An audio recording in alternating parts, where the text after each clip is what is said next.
अच्छे लोग बैठे हैं एकांत जंगल में, जहां लक्ष्मण भी नहीं है वहां बुला रहे हैं। लेकिन जब कौशल्या जी के सामने वनगमन के समय संबोधन करने की बात आई तो क्या कहते जानकी जी को राम जी ने संबोधन किया। बोलने की कला देखिए राम जी की, आज है जीवन का। बोले राजकुमारी सिखावन सुन हो। हे राजकुमारी, माँ जो कह रही है उनकी सीख को स्वीकार कीजिए। राम जी के बोलने की कला, बोलना सबको नहीं आता। अच्छा, बहू को अगर बोलना आ जाए तो सास कितना बिगड़ायल हो, तालुका को सटगई बनी तब वो काम चल जाए। मान लीजिए सास नाराज हो जाएंगे, सास लोग में ढेर सिया के खाए दो। अब बहू अगर समझदार है तो जाके पैर पकड़ ले, अम्मा जी गलती हो गई, अब ऐसा आगे से नहीं होगा, बात खत्म हो जाती है। वही एक तो नई नई शादी होकर बहू आई तो ओकरे ससुर जी के नाम जो है मक्खन लाल था। एक दिन संयोग से बुढ़िया ने दे दिया वही काम उसको, मक्खन निकालने का। तो मत रही थी कि मक्खन ऊपर आ गया, कभी निकाली वाली थी नहीं। बूढ़ा ने कहा बस ऐसे डुलाती रहो इसको। जब मक्खनवा आया तो बड़े जोर चिल्लाई, अम्मा जी क्या हुआ? है मक्खनवा आ गया है ऊपर, इसको आके निकाल लीजिए। बुढ़िया आई लाल लाल आंख लेके बड़े जोर से भरी, शर्म नहीं आती? 3 दिन आए हुआ ससुर के नाम लेके बुला रही हो। कपार पीटी, गलती हो गई, आगे से नहीं होगी। संजोग से एक दिन हुए कबुआ फिर कर रही, दे दिया बुढ़िया ने। अब जब मक्खन आ गया तो उसको होश आया, आज अगर मक्खनवा बोली तो मार मार के बुढ़िया पे काम करते। चिल्लाई बड़े जोर से, अम्मा जी क्या हुआ? ससुर जी ऊपर आ गए हैं, इनको आगे निकाल लो। बोलने की कला, बूढ़ा नाराज है, बहू को बोलने की कला है। प्रार्थना करके मना के बूढ़ा जो है 10 बात सुनाएंगे, जाके खा लेंगे, काम बन गया। ज्यादा ना, एक शब्द बहू अपने कमरा में से बोल दे बस।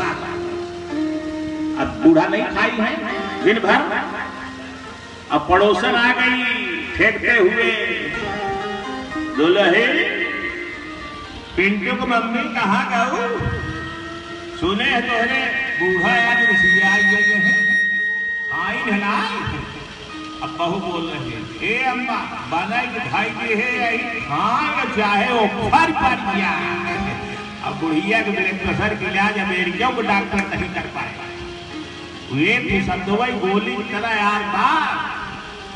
तो बोलना जीवन की श्रेष्ठ कला है प्रभु प्रेमियों। राम जी बहुत बढ़िया बोलते हैं। बोलिए आनंद कंद भगवान की जय।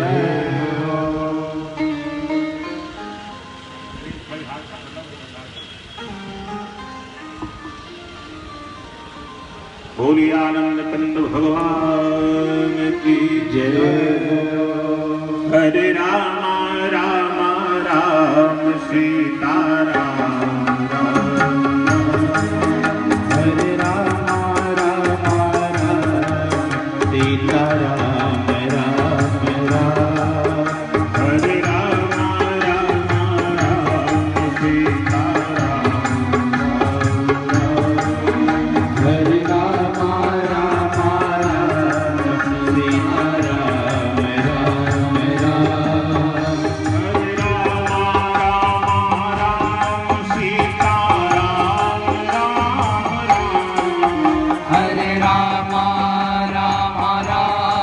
सीता राम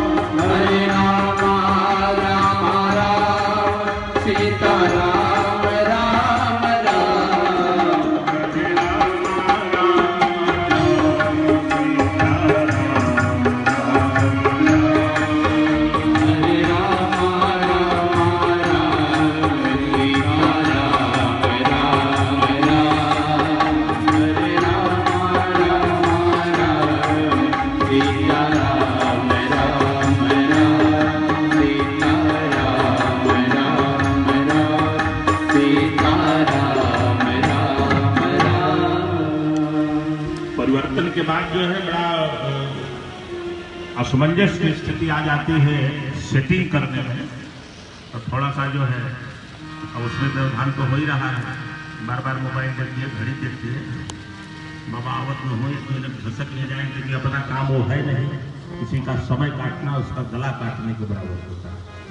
तो व्यास मंच की मर्यादा के अनुसार समय सीमा के परिधि में सेवा की जाएगी। अच्छे लोग बैठे हैं। एक बड़ी सुंदर बात स्मरण आ रही है। भगवान राम ने लक्ष्मण से एक बड़ी विचित्र बात कहा। बोले भैया लक्ष्मण,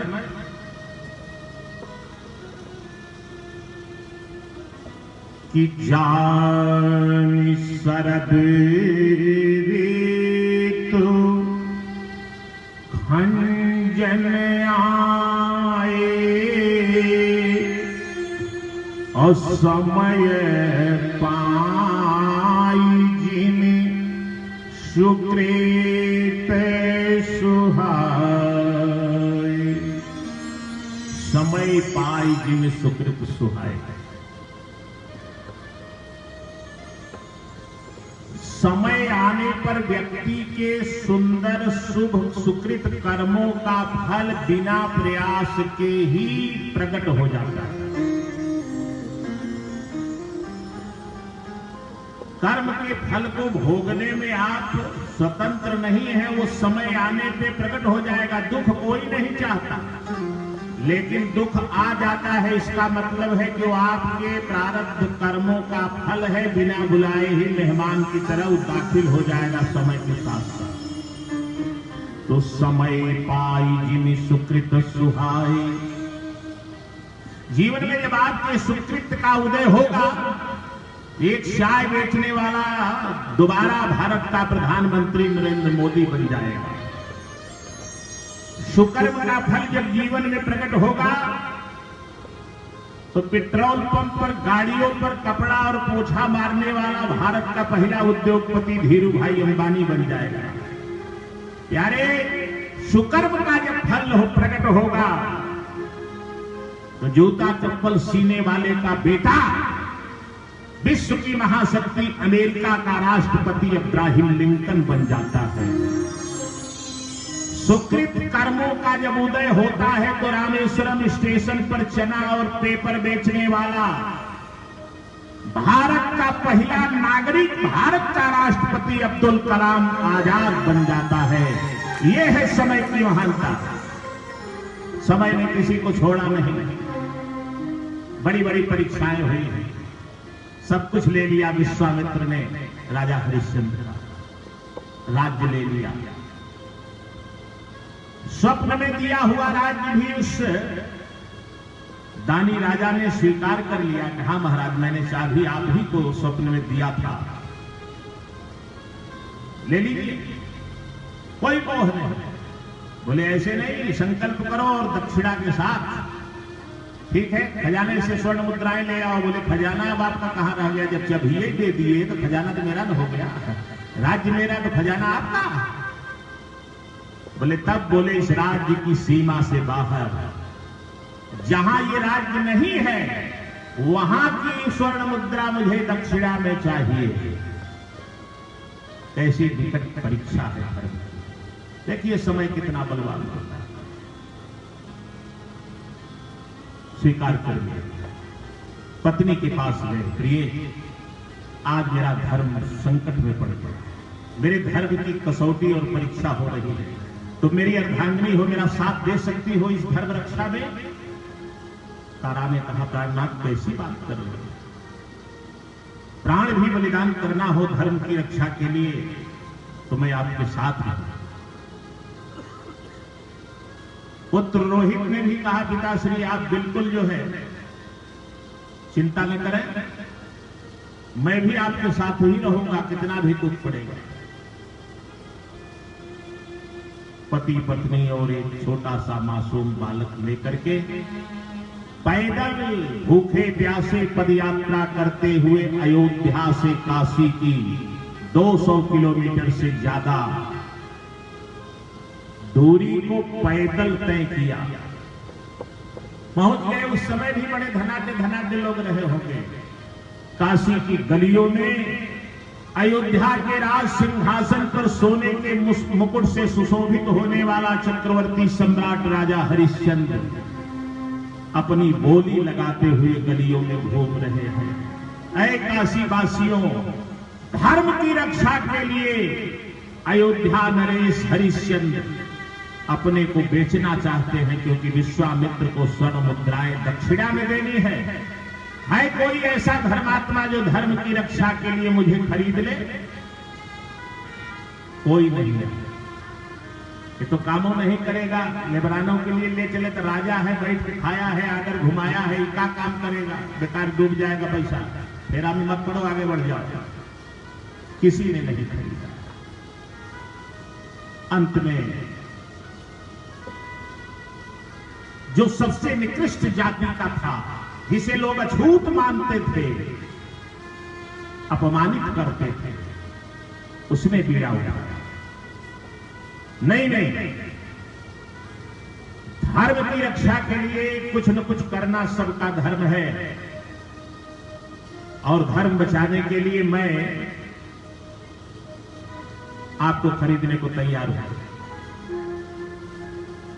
मेरे बजट में इस समय 80 स्वर्ण मुद्राएं हैं, मैं आपको दे सकता हूं आपकी कीमत पर। हरिश्चंद्र ने सौदा स्वीकार कर दिया।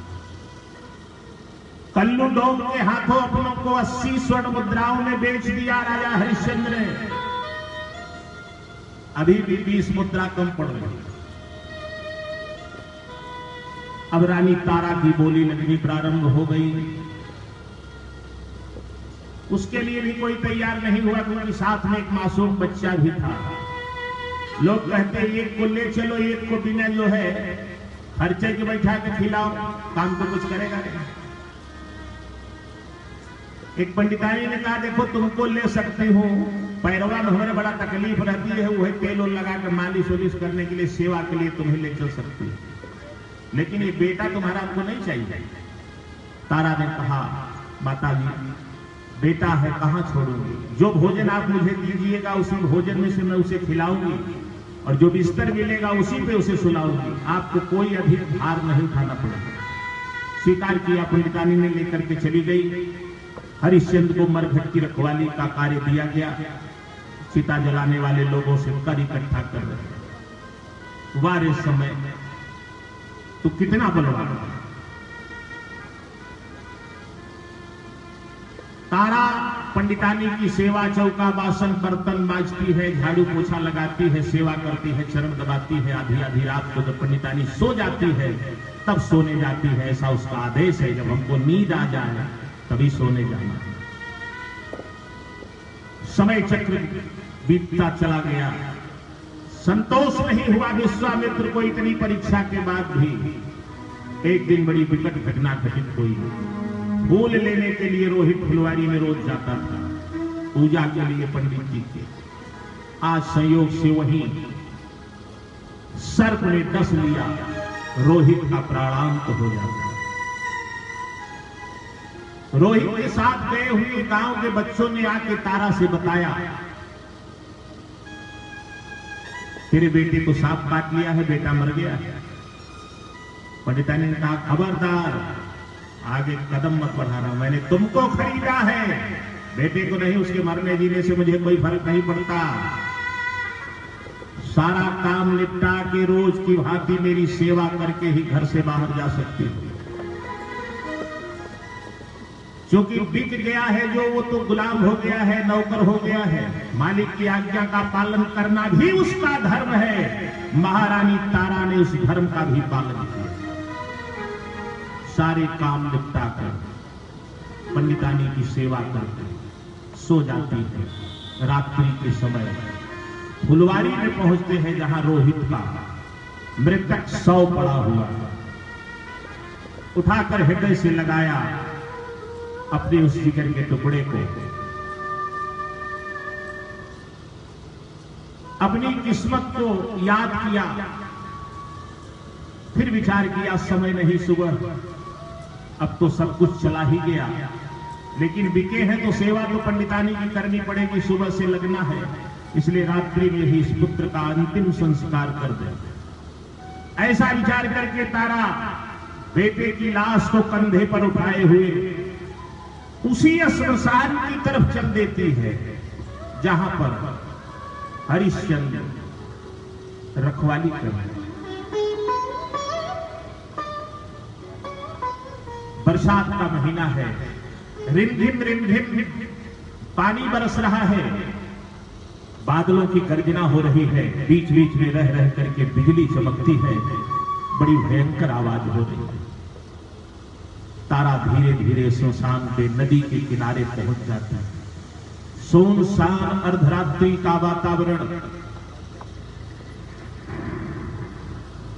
तारा ने चारों तरफ निगाह दौड़ाया। नदी के किनारे कई चिताएं जल रही थी जिसमें से धुआं निकल रहा था। कुछ आधी जल चुकी थी, कुछ की अभी शुरुआत हुई थी, कुछ पूरा जल करके राख होने जा रहा था।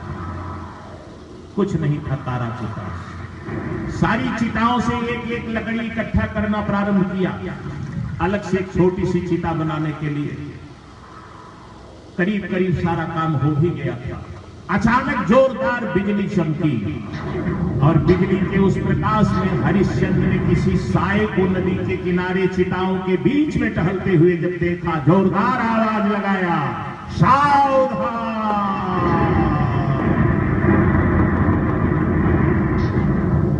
कौन है नदी के किनारे? चिता जलाने से पहले यहां का नियम है, कर देना होता है। ऐसा मेरे मालिक का आदेश है। कल्लू डोम ने हिदायत दिया है, बिना कर लिए कोई चिता न जले हरिया। वाह रे समय!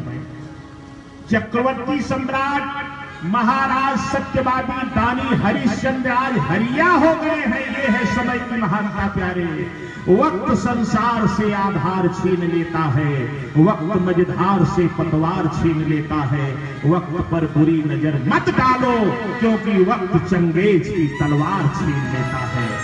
समय ने किसी को बख्शा नहीं। Time is bread in this world. समय के झंडे के नीचे बड़े बड़े महारथी आ जाते, बड़ी बड़ी दाढ़ियां, बिखरे हुए बाल, धूल जमी हुई है, राख चिताओं की भरी है, फटे हुए पुराने जीर्ण शीर्ण गंदे मैले कुचैले कपड़े, एक हाथ में लाठी दूसरे में लालटेन लिए हुए हरिश्चंद्र धीरे धीरे नदी के किनारे उस चिता की तरफ बढ़ने लगे। आवाज लगाते जा रहे हैं, सावधान, बिना कर दिए कोई चिता न जलाए।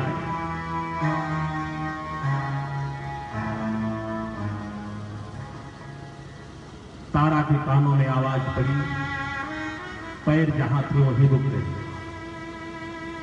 ये भी धर्म के विरुद्ध हो रहा है। चल करके हरिश्चंद्र तारा के समीप पहुंचे। प्रभु प्रेम ने देखा तो एक छोटी सी चिता तैयार है, बगल में एक मृतक बालक का शव पड़ा है। एक स्त्री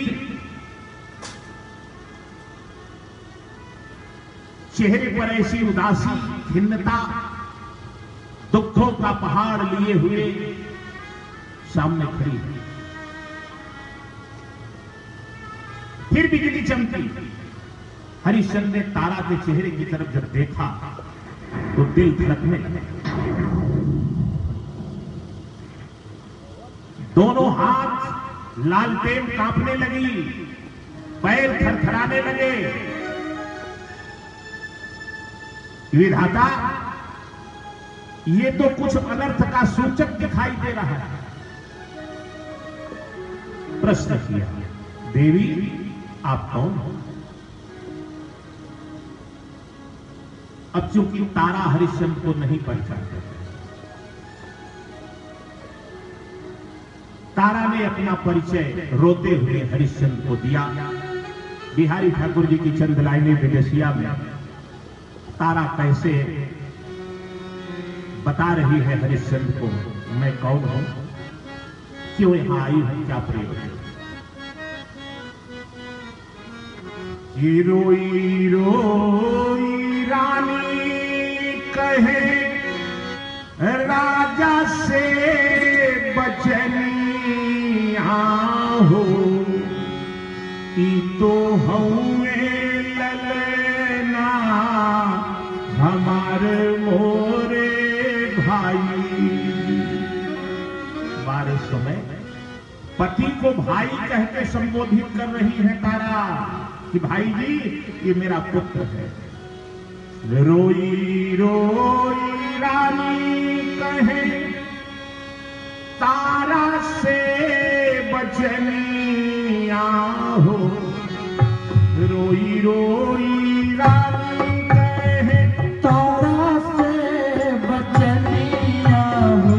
रोई रोई ललना हमार मोरे भाई। ये तो हमें ललना हमारे हो भाई जी।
स्वामी मोर पिताई गई। धर्म के करनवा स्वामी मोर पिताई गई। अब हरिश्चंद्र का धैर्य जवाब देने लगा। बस एकदम पक्का हो गया ये मेरी पत्नी तारा और ये मेरा पुत्र रोहित। हे विधाता ये क्या कर दिया तूने। रानी ने कहा भैया कि धर्म के करनवा राजा मोरे बिकाई गई में। धर्म के करनवा राजा मोर बिकाई गई।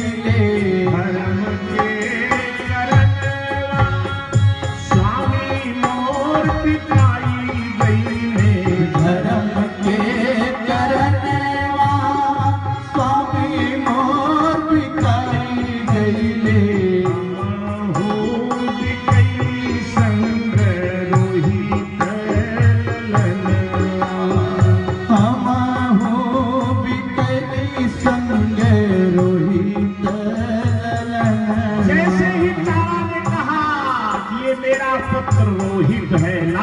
हाथों से गिर गई, लाठी उधर गिर गई, दोनों हाथों से सिर पकड़ करके अब पैरों में खड़े होने की भी ताकत नहीं रही। हरिश्चंद्र स्मशान घाट पर बैठ करके बिखर जाते।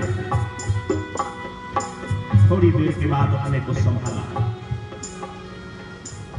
नहीं नहीं नहीं, यदि मैंने बता दिया तारा को कि मैं तुम्हें पहचान रहा हूं तो मेरा धर्म नष्ट हो जाएगा। मालिक का आदेश है बिना कर लिए चिता नहीं जलनी चाहिए। तो इसमें सांसारिक कोई संबंध आड़े न आए, धर्म बच जाए, इसलिए परिचय देना ठीक नहीं है। कलेजे पर पत्थर रख करके हरिश्चंद्र ने कहा देवी क्षमा करना, मैं नियम से बंधा हूं, मालिक का नमक खाता हूं और अपने मालिक के साथ नमक हरामी नहीं कर सकता। आप बता रही हो कि आपके पास कुछ नहीं है, लेकिन बिना कर लिए मैं आपको चिता जलाने नहीं दूंगा। तारा ने कहा कुछ है नहीं, आधी साड़ी मैंने बेटे का कफन बना दिया है, आधी साड़ी शरीर पर बची है, क्या दूं आपको कर में?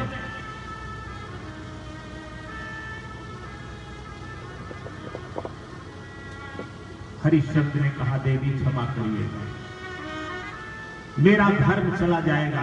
मालिक की आज्ञा नहीं पूरी होगी तो जिस मालिक का मैं नमक खाता हूं उसके साथ नमक हरामी होगी। तो मेरा धर्म बचाने के लिए मैं आपसे प्रार्थना करता हूं कि आप कर दीजिए, किसी से मांग लीजिए जाकर। तारा ने कहा कोई कुछ नहीं देगा इस काशी में। प्रभु प्रेमियों, तारा ने अपनी आधी साड़ी निकाल दिया, बोली कर के रूप में आधी साड़ी जो बची है ले लीजिए। और अर्धनग्न अवस्था में अभी भी तारा खड़ी है। उसी समय विश्वामित्र का पेट अभी भी नहीं भरा। सारे मोहल्ले में घूम के, गांव में, बाजार में, कस्बे में एकदम से एलानिया सबको बता दिए कि एक औरत आई है स्मशान घाट पे, वो डायन है, बच्चों को खा जाती है। किसी का बच्चा नहीं मिलता तो अपना ही बच्चा खा जाते, आज कहीं नहीं मिला तो अपने खा गई, मार डाला अपने बच्चे को। सारे गांव के लोग ईटा पाथर लाठी डंडा लेके दौड़ पड़े, स्मशान घाट की तरफ पहुंच गए कल्लू डोल के यहाँ। कल्लू डोल से बोले आपके मरघट पे एक औरत आई है जो बच्चों को खा जाती है, हम लोग बाल बच्चे वाले हैं, बहुत डर लग रहा है, कुछ करिए आप, उसे मृत्युदंड दीजिए, आप यहाँ के राजा। इतने लोगों की गवाही पर कल्लू ने विश्वास करके कहा ठीक है हरिया, ये औरत जो है बच्चों को खा जाती है, डायन है, इसका सर जो है तलवार से कलम कर दो। मालिक का हुक्म हो गया। हरिश्चंद्र ने कोई विचार नहीं किया, मालिक का आदेश हो रहा है तो मालिक के आदेश का पालन करना सेवक का धर्म है, और धर्म के लिए सब कुछ चला गया। पत्नी भी चली जाए, बेटा तो चला ही गया। निकाला म्यान से तलवार और जैसे ही ऊपर उठा करके तारा की गर्दन पे प्रहार करने की मुद्रा में हरिश्चंद्र तलवार उठाए, उसी समय चतुर्भुज नारायण भगवान प्रकट होकर के हाथ पकड़ लिए। ठहर जाओ हरिश्चंद्र, क्या करने जा रहे हो? तारा निर्दोष है। ये तुम्हारे धर्म की परीक्षा लेने के लिए विश्वामित्र का किया हुआ इतना लंबा चौड़ा नाटक इतने दिनों तक चला। आप अपनी इस धर्म परीक्षा में उत्तीर्ण हुए राजन, बहुत प्रसन्न हो। बोलिए भक्तवत्सल भगवान की जय हो। वरदान मांगो। बोले सरकार कलयुग में मत जाइएगा, मैं तो एकदम से वो दुर्दशा होगी आपकी। प्रभु प्रेमी निवेदन करो, दृढ़ विश्वास परमात्मा पर यदि हो तो भगवान समय समय पर भक्तों की रक्षा के लिए अनेकानेक लीलाएं किया करते हैं, अनेकानेक स्वरूप धारण करते हैं। ऐसे भक्तवत्सल भगवान को यह मानव जीवन पाकर के यदि नहीं भजा गया तो मानव जीवन व्यर्थ हो जाएगा। बाबा तुलसी की पंक्तियों को हृदयंगम करें। देह धरे कर